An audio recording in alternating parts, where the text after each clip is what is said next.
Unë mendoj që të dy palët për ju konvenon zhagitja e proceseve, sepse asnjëra palë nuk është e koordinuar dhe me numrat mjaftueshëm për të procedu edhe me i themelu qeverinë. Edhe opozita nuk është se i ka numrat dhe sepse po të ishte e gatshme dhe për të procedu do të me formim qeverisë, atëherë do ta fillonte sot këtë momentin kritik të fillimit rrjedhjes afateve dhe do ta konsumonin, si thuhet, një orë më parë afatin ligjor për të procedu, po për shkak se nuk i kanë, do thotë edhe ata numrat dhe marrëveshjet e duhura politike dhe koordinimin e duhur politik për të procedu me themelim të institucioneve, atëherë e kanë gjetë një lloj loje që bëjnë, si themi ashtu, në mesfush, në mënyrë që të zhagojnë sa më shumë kohën dhe të presin për një moment të ri. Rezultati, nështë tash nuk mund që të ketë një lloj projektimit projektim historik nga mrapa, do thotë nuk mund të ndikohet në rezultat, po tash me gjithë rezultat që e ke, do thotë ti mund që të zhagosh, taktizosh e kështu me radhë. Po edhe në anën tjetër do të partia e parë, apo fituesi relativ, si quhet i zgjedhjeve, nuk është se i ka të gatshme nështë dakordancat e nevojshme për të procedu dhe edhe ata do thotë në një mënyrë do thotë nuk kanë shumë motiv për të procesu do në mënyrë efikase dhe efektive me këto procese. Për shkak se mungojnë marrëveshjet politike dhe në një mënyrë ata janë, nështë sikur shihet, janë një tharë të zbatimit të një rruge në drejtim të krijimit të institucioneve, një rruge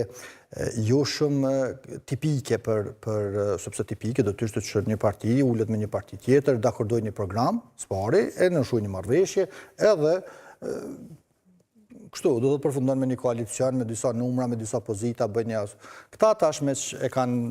mbojnë vetën për jo tipik, jo të zakonshëm, atëhere po shikojnë që të bëjnë prapa kulisave, pan marrëveshje formale ose diçka tjetër, dhe kjo nështë pe zmadhën atë mënyrën e blokimit të situatës në anën e... Mirë, vëthoni që asnjëri pra nuk janë të gatshëm të bëjnë këto kompromise me këtë dialog, por ne pam një gatishmëri shumë të madhe për të akuzuar me njëherë njëri tjetrin. Po pikërisht sepse ai që nuk don me punu, si thonë, gjen arsye. Edhe këtu do thotë e kemi jo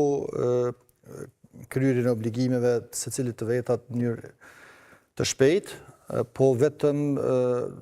akuzohen që ta vendosin një gur në rrugë, si thuhet, dhe më pastaj të baltosin njëri tjetrin dhe të akuzojnë për shkelje. Pra nuk ka vullnet, nuk ka motiv nga asnjëra palë për shkak se nuk i ka numrat. Opozita është e pa koordinuar, ndërkaq që pozitat deri tashmë dhe këta që po synojnë ta formojnë qeverinë, edhe këta po synojnë ta ndjekin një lloj rruge jo tipike që i shquan këta si jo të zakonshëm, në mënyrë që të krijojë numrat, po të mos ketë marrëveshje për koalicion, sepse do të qeverisim vetëm ne kështu më. Gjithsesi pa koalicion. Një fjali shumë të shkurtër, po mendoj qëllimi i gjithë kësaj skenës apo shfaqjes sot ka qenë që një procedurë krejtësisht lehtësisht e interpretueshme dhe teknike të nxirret nga rrjedha normale dhe të shndërrohet në një lloj gjendje për artikulim ose për zhvillim të diskurseve të kundërta ndaj njëri tjetrit, prej të dyja poleve në kuvend, nëse marrim shpërndarjen opozit, që ka qenë në mandatën e kaluar. Qëllimi, mendoj, nga ajo çka unë kam kuptuar është nxjerrja e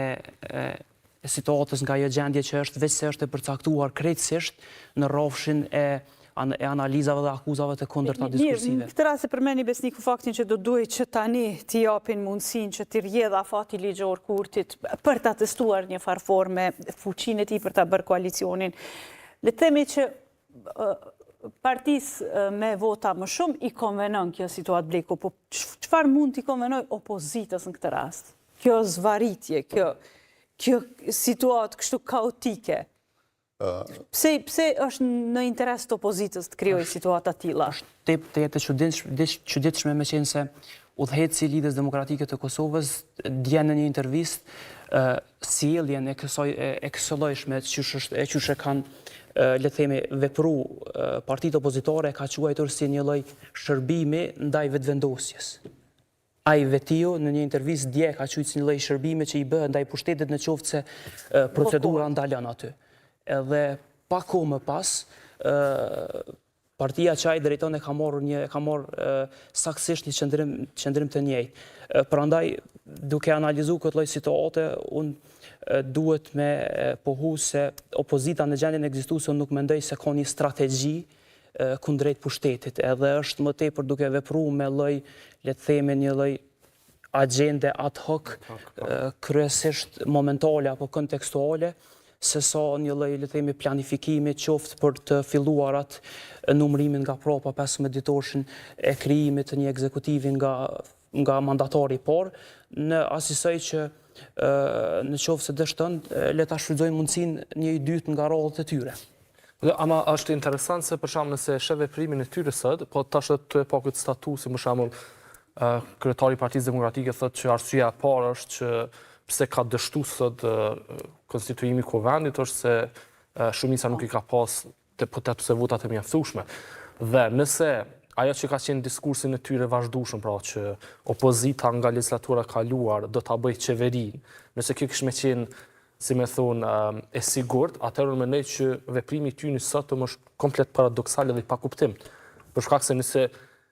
ti si formacion politik, pra ki shumicën dhe je sigurt që mundesh me i themelu institucionet, atë të e lejon, si me thonë, rrjedhjen e këtyre proceseve, pra konstituohet kuvendi,